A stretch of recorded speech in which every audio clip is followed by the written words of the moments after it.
قد مكر الذين من قبلهم فأتى الله بنيانهم من القواعد فخر عليهم السقف من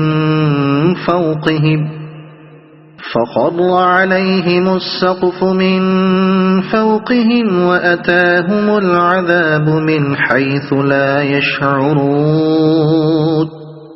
ثم يوم القيامة يخزيهم ويقول أين شركائي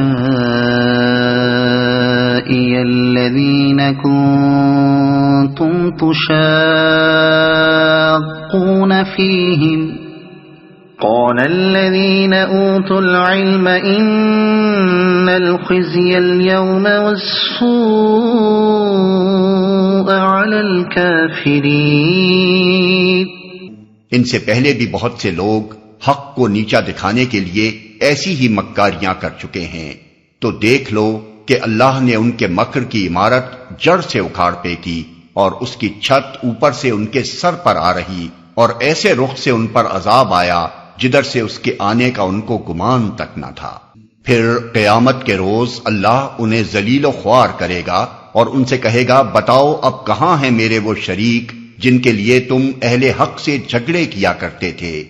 جن لوگوں کو دنیا میں علم حاصل تھا وہ کہیں گے آج رسوائی اور بدبختی ہے کافروں کے لیے۔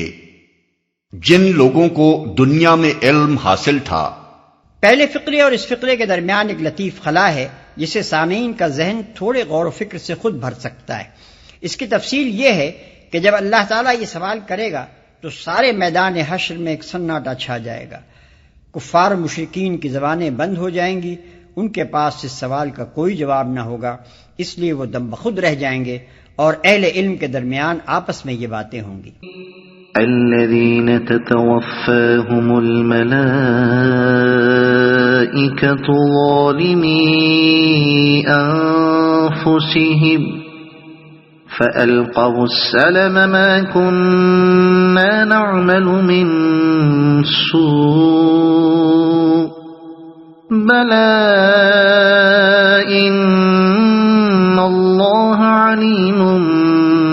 بما كنتم تعملون فادخلوا أبواب جهنم خالدين فيها فلبئس مثوى المتكبرين۔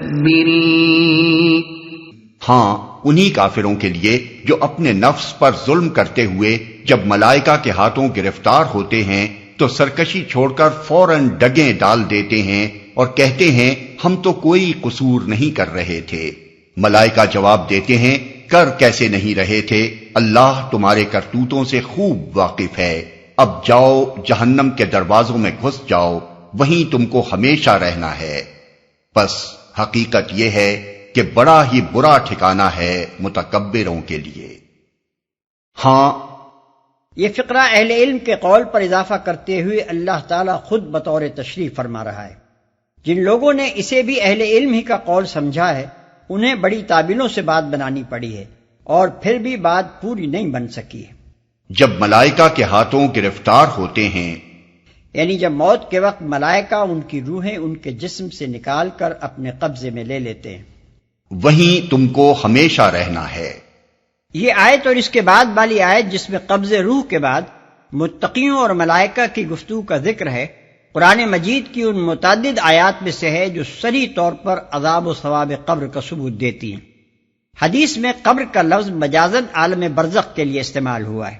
اور اس سے مراد وہ عالم ہے جس میں موت کی آخری ہچکی سے لے کر بعث بعد الموت کے پہلے جھٹکے تک انسانی ارواح رہیں گی۔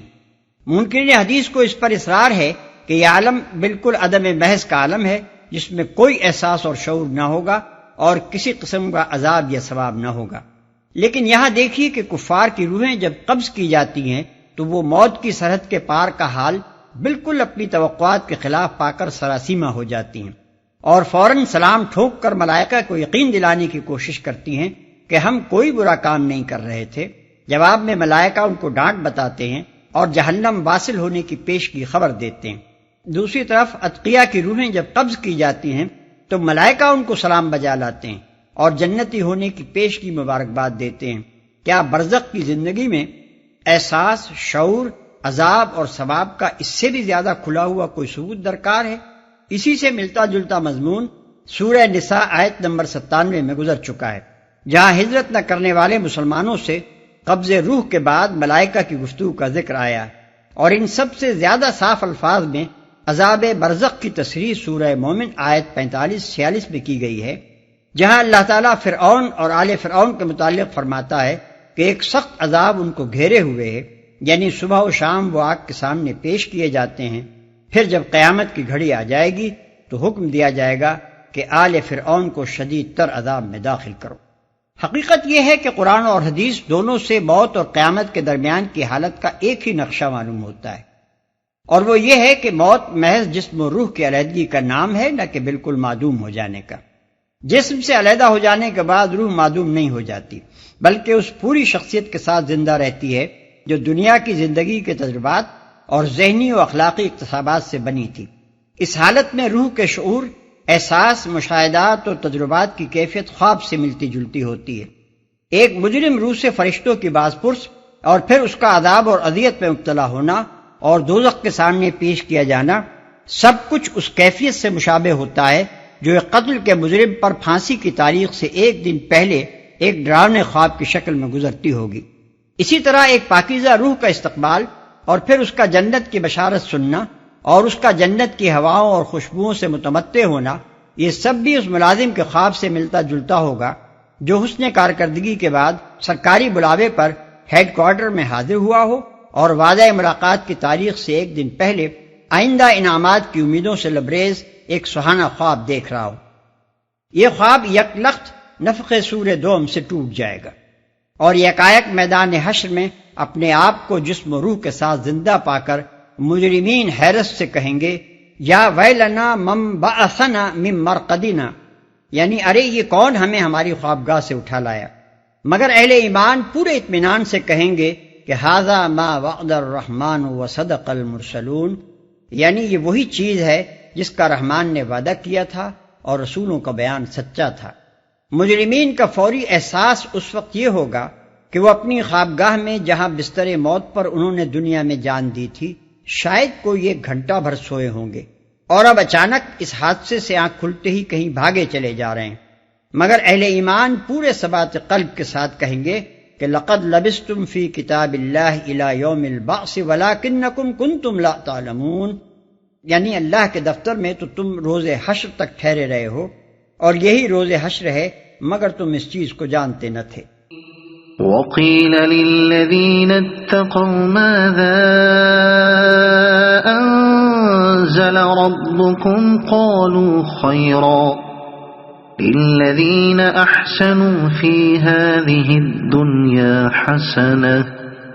وَلَدَارُ الْآخِرَةِ خَيْرٌ وَلَنِعْمَ دَارُ الْمُتَّقِينَ جنات عدن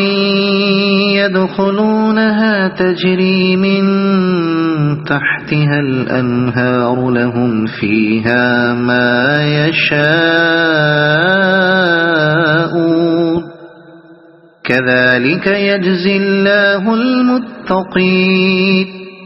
دوسری طرف جب خدا ترس لوگوں سے پوچھا جاتا ہے کہ یہ کیا چیز ہے جو تمہارے رب کی طرف سے نازل ہوئی ہے، تو وہ جواب دیتے ہیں کہ بہترین چیز اتری ہے۔ اس طرح کے نیکوکار لوگوں کے لیے اس دنیا میں بھی بھلائی ہے اور آخرت کا گھر تو ضرور ہی ان کے حق میں بہتر ہے۔ بڑا اچھا گھر ہے متقیوں کا، دائمی قیام کی جنتیں جن میں وہ داخل ہوں گے، نیچے نہریں بہہ رہی ہوں گی اور سب کچھ وہاں عین ان کی خواہش کے مطابق ہوگا۔ یہ جزا دیتا ہے اللہ متقیوں کو۔ بہترین چیز اتری ہے، یعنی مکے سے باہر کے لوگ جب خدا سے ڈرنے والے اور راست باز لوگوں سے نبی صلی اللہ علیہ وسلم اور آپ کی لائی ہوئی تعلیم کے بارے میں سوال کرتے ہیں تو ان کا جواب جھوٹے اور بددیانت کافروں کے جواب سے بالکل مختلف ہوتا ہے۔ وہ جھوٹا پروپیگنڈا نہیں کرتے، وہ عوام کو بہکانے اور غلط فہمیوں میں ڈالنے کی کوشش نہیں کرتے، وہ حضور صلی اللہ علیہ وسلم اور آپ کی لائی ہوئی تعلیم کی تعریفیں کرتے ہیں اور لوگوں کو صحیح صورتحال سے آگاہ کرتے ہیں۔ عین ان کی خواہش کے مطابق ہوگا۔ یہ ہے جنت کی اصل تعریف۔ وہاں انسان جو کچھ چاہے گا وہی اسے ملے گا، اور کوئی چیز اس کی مرضی اور پسند کے خلاف واقع نہ ہوگی۔ دنیا میں کسی رئیس، کسی امیر کبیر، کسی بڑے سے بڑے بادشاہ کو بھی یہ نعمت کبھی میسر نہیں آئی ہے، نہ یہاں اس کے حصول کا کوئی امکان ہے، مگر جنت کے ہر مکین کو راحت و مسرت کا یہ درجہ کمال حاصل ہوگا کہ اس کی زندگی میں ہر وقت ہر طرف سب کچھ اس کی خواہش اور پسند کے عین مطابق ہوگا، اس کا ہر ارمان نکلے گا، اس کی ہر آرزو پوری ہوگی، اس کی ہر چاہت عمل میں آ کر رہے گی۔ الذين تتوفاهم الملائكة طيبين يقولون سلام عليكم ادخلوا الجنة بما كنتم تعملون هل ينظرون إلا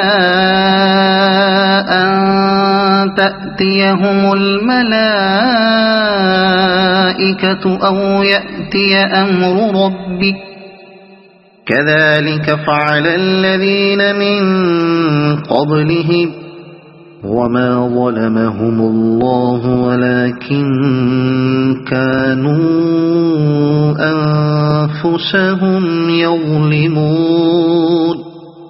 فأصابهم سيئات ما عملوا وحاق بهم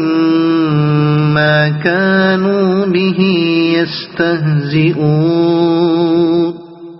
ان متقیوں کو جن کی روحیں پاکیزگی کی حالت میں جب ملائکہ قبض کرتے ہیں تو کہتے ہیں سلام ہو تم پر، جاؤ جنت میں اپنے اعمال کے بدلے۔ اے محمد، اب جو یہ لوگ انتظار کر رہے ہیں تو اس کے سوا اب اور کیا باقی رہ گیا ہے کہ ملائکہ ہی آ پہنچیں یا تیرے رب کا فیصلہ صادر ہو جائے۔ اس طرح کی ٹھٹائی ان سے پہلے بہت سے لوگ کر چکے ہیں، پھر جو کچھ ان کے ساتھ ہوا وہ ان پر اللہ کا ظلم نہ تھا بلکہ ان کا اپنا ظلم تھا جو انہوں نے خود اپنے اوپر کیا۔ ان کے کرتوتوں کی خرابیاں آخر کار ان کی دامنگیر ہو گئیں، اور وہی چیز ان پر مسلط ہو کر رہی جس کا وہ مذاق اڑایا کرتے تھے۔ تیرے رب کا فیصلہ صادر ہو جائے۔ یہ چند کلمے بطور نصیحت اور تنبیہ کے فرمائے جا رہے ہیں۔ مطلب یہ ہے کہ جہاں تک سمجھانے کا تعلق تھا تم نے ایک ایک حقیقت پوری طرح کھول کر سمجھا دی، دلائل سے اس کا ثبوت دے دیا،